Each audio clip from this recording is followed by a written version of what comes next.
पुष्पा और उसकी बहुओं में हर दिन किसी न किसी बात को लेकर खटपट होती ही रहती। एक रोज पुष्पा अपनी छोटी बहू नंदिनी से कहती है, अरे बहू आज क्या बना रही है? खाने की खुशबू बड़ी अच्छी आ रही है तेरी किचन से। वो माँ जी आज खीर बनाई है मैंने, आप खाएंगी क्या? अरे दे देगी तो मना भी नहीं करूँगी। चल आजा खाते हैं। हाँ माँ जी जरूर, खीर बनाकर पूरी भी बना रही हूँ, दोनों बन जाएंगी तो लेकर आती हूँ। तभी पुष्पा की बड़ी बहू आनंदी सुन लेती है और गुस्से से अपनी देवरानी से कहती है, अरे नहीं नहीं, कोई जरूरत नहीं है माँ जी को कुछ देने की। मैंने यहाँ माँ जी के लिए खाना बना रखा है। अगर वो तेरे दिया हुआ खीर पूरी खाएंगी तो मेरा बना हुआ खाना कौन खाएगा? अब वो तो माँ जी ही जाने, मुझे कुछ सुनाने की जरूरत नहीं है दीदी। अरे चखने के लिए ही तो मांग रही हूँ छोटी बहू से, और तेरा खाना मैं बर्बाद नहीं होने दूंगी। अभी से लेकर शाम तक उसे भी खत्म कर दूंगी बस। ठीक है माँ जी, जैसा आपको ठीक लगे। भोली भाली दिखने और बातें करने वाली पुष्पा भी दिमाग की तेज थी। जहाँ उसे मौका मिलता वो उसका फायदा अच्छे से उठा लिया करती। एक रोज पुष्पा के घर उसकी पड़ोसन कमला का आना होता है। अरे पुष्पा कहाँ है? जरा एक कप चाय तो पिला दे, आज सुबह सुबह बहू से खटपट हो गई है। आ गई मुफ्त की चाय पीने, माँ जी ने भी इन्हें सर पर चढ़ा रखा है। अरे बहू चाय बना ले, और ये जो कुछ भी तू बोल रही है ना सही नहीं है। कमला भी तेरी सास समान है बेटा। हाँ हाँ माँ जी बना रही हूँ। आप भी जानती हैं कि मैंने कभी कमला काकी को चाय बनाने को मना किया है क्या? अरे पुष्पा देख रही है ना अपनी बहू को, इसीलिए तेरी बहू ना मुझे जहर लगती है। तू कहती है कि मैं तेरी बहू के बारे में कुछ ना कुछ बोलती रहती हूँ। ये लीजिए माँ जी आपकी चाय। पुष्पा और कमला दोनों ही चाय पीते पीते बातें करने लगती हैं।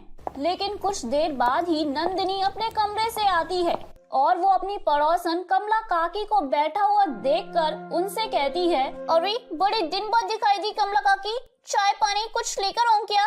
हाँ बेटा, वो गांव से आज ही आई हूँ ना, और चाय तो। अरे मैं भी तुझसे यही बोलने वाली थी बेटा, 2 कप चाय बना दे।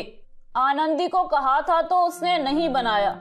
वो भी ना घर आए मेहमानों का आदर नहीं करती। अरे मैं अभी बनाकर लेकर आती हूँ, आप और मम्मी जी के लिए चाय। नंदिनी के जाने के बाद कमला अपनी पड़ोसन पुष्पा से कहती है, अरे तूने झूठ क्यों बोला? अभी अभी तो हमने चाय पी, और तू है कि अपनी बहू से झूठ बोलकर दोबारा चाय बनवा रही है। अरे मौके का फायदा उठाना सीख कमला। तू ऐसी है तभी तो हर महीने तेरी बहुएं तुझसे मार पीट कर पैसे छीन लेती हैं। जहाँ जो मिल रहा है मौका नहीं छोड़ना चाहिए। अरे वो सब तो ठीक है, लेकिन तू ही तो उस दिन लड़ाई में अपनी बड़ी बहू से कह रही थी कि तू अपनी छोटी बहू के हाथ से जहर भी न ले। फिर अचानक से क्या हो गया जो उसके हाथ की चाय पीने को मरी जा रही है? अरे हुआ तो कुछ नहीं है कमला, बस उस दिन की बात को ना मैंने भुला दिया है, क्योंकि नंदिनी ना कुछ अच्छा बनाती ही रहती है, तो इधर से भी उधर से भी दोनों तरफ से कुछ ना कुछ मिलता ही रहता है खाने को। हाँ तभी तुझे आनंदी बिन पैंदे का लोटा कहती है। तू सच में ना खुद की भी सगी नहीं है। भला ऐसी सास मैं आज तक ना बनी, ना बनने की कभी सोचूं। पुष्पा अपने मन का ही किया करती, जो उसे सही लगता वो वही करती, चाहे उसके लिए लोग उसे बिन पैंदे का लोटा क्यों ना कहते। एक रोज पुष्पा अपनी दोनों बहुओं के साथ बाहर जाती है और उनके साथ उनकी पड़ोसन कमला भी होती है। अरे पुष्पा, मेरी बहू के लिए भी ना एक साड़ी पसंद कर दियो। वो क्या है ना, आज ही पेंशन आई है। मेरी बहू कह रही थी कि उसके लिए एक साड़ी ला दूं। अब लानी तो पड़ेगी, नहीं ला कर दी तो मेरे पैसे मेरे पास रुकने से तो नहीं रहे। जरा सीखे माँ जी कुछ कमला काकी से। कमला काकी आप कितनी अच्छी सास हैं, पैसे आते ही अपनी बहुओं को कपड़े दिला रही हैं। अरे दीदी, मम्मी जी भी तो अच्छी है ना। अगर आपने कभी मम्मी जी से कुछ कहा तो क्या मम्मी जी मना कर देंगी? नहीं, बिल्कुल नहीं। फिर तो इस बात पर एक साड़ी बनती है। क्यों, सही कहा ना माँ जी मैंने? अरे नहीं नहीं, मेरे पास इतने पैसे तो बिल्कुल नहीं है। कमला को तो उसके पेंशन का पैसा मिलता है। तुम्हारे ससुर जी ने इतने अच्छे काम नहीं किए जो उनके जाने के बाद मुझे पेंशन मिले।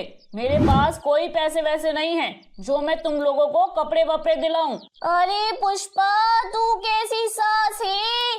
कल ही तो तूने अपनी बेटी के लिए साड़ी ली, जबकि वो अभी से 6 महीने बाद आने वाली है।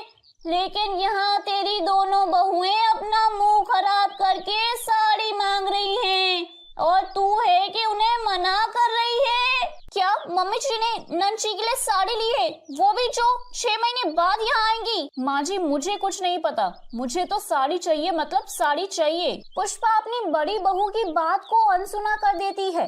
अब सभी बाजार पहुँचते हैं तो वहाँ जाकर पुष्पा अपनी छोटी बहू को चोरी छुपे साड़ी खरीद कर दे देती है और वहीं बड़ी वाली को नहीं। ये कमला देख लेती है, लेकिन वो ये देखकर भी चुप रहती है। अब जब पुष्पा घर आती है तो नंदिनी अपनी सास से सीधे मुंह बात नहीं करती। कभी कभी तो माँ जी से मैं कुछ मांगती हूँ तो वो भी नहीं मिलता मुझे। और नंदिनी तू तो माँ जी से कुछ बोलती भी नहीं है और तुझे सब कुछ मिल जाता है। मुझे तो इस घर की बड़ी बहू नहीं बल्कि नौकरानी ज्यादा बना रखा है इन लोगों ने, लेकिन तुझे तो कुछ नहीं बोलती। अरे सास के सामने सास की बुराई करते तुम दोनों को शर्म नहीं आती, या शर्म बेच के खाई है तुम दोनों ने? ये बता दो मुझे। माँ जी आपको शर्म नहीं आती? बहुएं कभी कभी तो कुछ कहती हैं, आपको उनकी सुन लेनी चाहिए ना। अरे हाथ में जब पैसे थे ही नहीं तो कैसे तुम दोनों की बात मान लेती मैं? हाँ माँ जी आप सही कह रही हैं। आपने नंद जी के लिए तो पहले से ही सब कुछ खरीद रखा है, जो आपको पूछती तक नहीं एक फोन करके। माँ की तबीयत कैसी है कैसी नहीं है ये तक नहीं पूछा कभी आपको। अरे बेटी तो बेटी होती है, अब बेटियों से बहू क्या ही मुकाबला करेंगी। हाँ क्यों नहीं। नंदिनी तू क्यों चुप है? तू कुछ बोलती क्यों नहीं?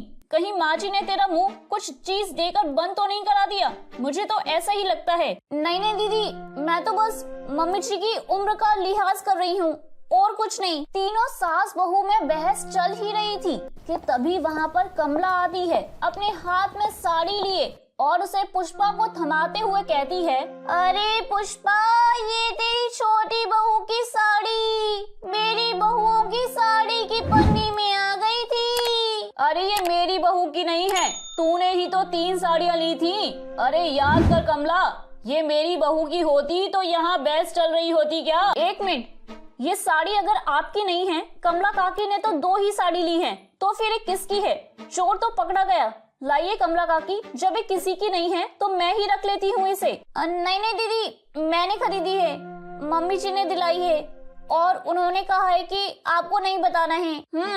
अब मछली फंसी जाल में। माँ जी उधर क्या देख रही हैं? मुझे देखकर बात करिए ना। देख बहू, छोटी बहू जिद कर रही थी तो मैंने उसे साड़ी दिला दी।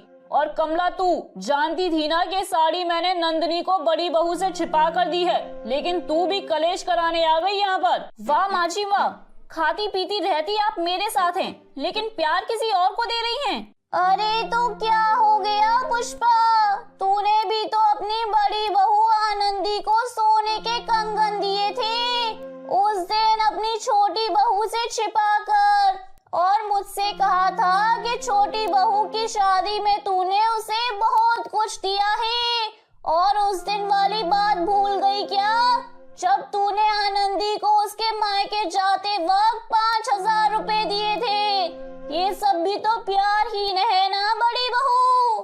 क्या मम्मी जी ने मुझसे छिपकर इतना कुछ नंदिनी दीदी के लिए किया है, लेकिन वो तो नाम ही नहीं ले रही है इन सब का। अच्छा, और उस दिन जो माँ जी ने तुम्हें फल सब्जी ला कर दिए थे वो तो तुम भूल गई क्या? तुम्हें क्या लगता है कि मुझे कुछ दिखता नहीं है? कमला पुष्पा की बहुओं में और भी लड़ाई भड़का देती है और पुष्पा भी बीच में बैठी दोनों बहुओं की बातें सुन रही थी, लेकिन वो दोनों में से किसी की साइड से कुछ नहीं बोलती, क्योंकि पुष्पा ने तो अपनी दोनों बहुओं को कुछ ना कुछ छिपा कर दिया ही था और वो दोनों बहुएं भी एक एक करके चीजें गिना रही थी। माँ जी सच कहें तो आप ही है बिन पैंदे का लोटा, जो कभी इधर तो कभी उधर करती रहती हैं। आप एक जगह कभी टिक ही नहीं सकती। हाँ दीदी, आप सही कह रही हैं, आप कहीं एक जगह टिक ही नहीं सकती है मम्मी जी। अगर आपको देना ही था तो आप दोनों को समान देती, देखिए अब कितनी बात बढ़ गई है। अरे मेरी ही गलती है, अब आगे से ऐसा नहीं होगा। अब तो तुम दोनों मुझे माफ करो और शांत हो जाओ। पुष्पा की दोनों बहुओं में तो कुछ समय बाद मेल मिलाप हो जाता है, लेकिन पुष्पा की दोनों बहुओं ने अब अपनी सास को ही किनारा कर दिया था, क्योंकि ये सारी आग, लड़ाई झगड़ा उनकी सास की वजह से ही तो हुआ था, जो किसी एक की सगी नहीं थी। तभी तो आनंदी अपनी सास को बिन पैंदे का लोटा कहती है।